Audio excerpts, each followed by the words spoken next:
Hey everyone, this video is going to be focused on how to make buffers around your stream network layer, and this will really help you to be able to understand what land covers you have close to your stream network so that when you're thinking about developing watershed implementation plans, you can think about where there might be opportunities for new riparian buffers.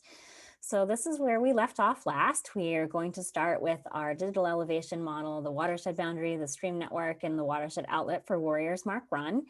And I'm just going to go ahead and add our land cover layer just so we can have that ready for when we need to clip the land cover layer to the buffer that we're going to create, because that's going to be sort of the main thing that we're trying to do here. Okay, so to make that buffer region then, we need to go under the Arc Toolbox, Analysis Tools, Proximity, and Buffer. So for this, we're going to pick the input features as our stream network. And the output features, we're going to make our buffer. So we can call this, let's see, Warrior Mark, maybe just call it Warrior M buff, because I want to make sure I don't make the name too long. It's not happy if we make it more than 13 characters, so we should be okay now.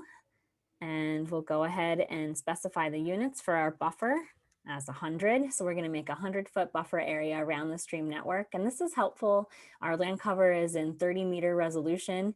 And so that means that's a roughly 100 feet by 100 feet box that each of our land cover pixels is in. So if we pick 100 feet, that'll match pretty well with our land cover data. And so for the side type then, if you look at that, you can have either left, right, or full. We want to have full so that we get both sides of the stream network within the buffer region. So we'll get 100 feet buffer on each side. We can pick round for the end type to make sure we get smooth lines for our buffers. We're going to pick planar for our method, and dissolve type's going to be all. If we pick all, then this will allow us to have one continuous shapefile. And so that's going to be everything I think we need to specify. So we'll click OK and give it a chance to crank through the buffer. Once it's worked, you really won't be able to tell that it worked until you zoom in kind of far. Remember, this is just 100 feet around the buffer, so zoomed out this far, you won't be able to see it. So let's go ahead and pick an area to zoom in on. So it doesn't really matter. You just want to make sure that you can see your buffer. And yeah, you can see that it worked here. So if we want to be able to see through that, we can change the fill color on the buffer shapefile that we just made. And let's pick a nice color like maybe leaf green to make as the border. We'll maybe make that a width of 2. And great, now we can see through where our buffer area is and see we've got, especially in the stream network that I'm zoomed in on now, a little bit of low intensity development, which is this pink and red color. Definitely some agricultural land uses in the brown and the yellow. And yeah, that helps us get an idea of what kind of land covers we have close to our streams. So the next thing we're going to do is actually clip the land cover layer to the stream network. So start with your original land cover layer that covers the whole northeast area. So then we can basically, if you have to find that, it's basically going to be this file that covers the whole northeast. Remember, we downloaded that in Lab 10. And next we're going to clip the land cover layer, and the land cover is a raster file. So we're going to go down to our raster processing tools and click on clip. And our input raster is going to be the image file. So go ahead and click on that.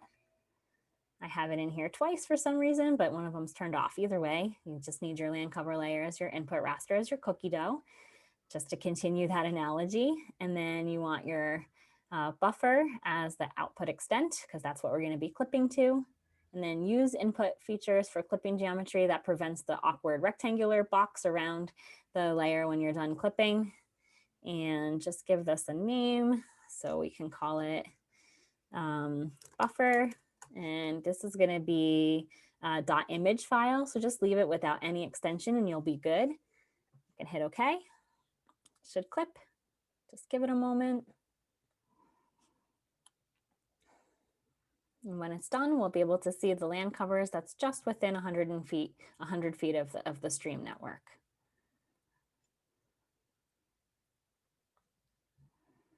Okay, let's turn off our original land cover layer, and great, it looks like it worked. So if we were to zoom all the way back out to see the full watershed. Can kind of see just barely those land covers, but let's go ahead into the buffer land cover layer and do what we did before. So you can see the values. If you remember, 81 and 82 were the agricultural ones, but we need to join the Excel file to help us interpret that. So let's go back to joins and relates. Do join. We're going to join by value. If you need to watch an earlier video for a refresher on how to do this, you might need to do that. But if you're already familiar with these land cover data, then you're all set. Hit OK. And of course, we're going to join based on code because that's the only one we can use here. And then we're going to keep only matching records, and that will allow us to keep only the few land uses that are actually in this watershed. So let's hit OK. And now if we go and look at the attributes table again, we should be able to see, great. You can see that there are 11,147 pixels in the pasture and hay land use, 841 in the cultivated crops. And if we click on statistics for the count, you'll be able to see the total number is 3,788. And so if you were to divide those land covers by that number, that would basically give you an idea of what percentage of the land within the buffer area close to the stream is an ag. And so let's just do that real quickly. I can do that off to the side here. So I want that denominator.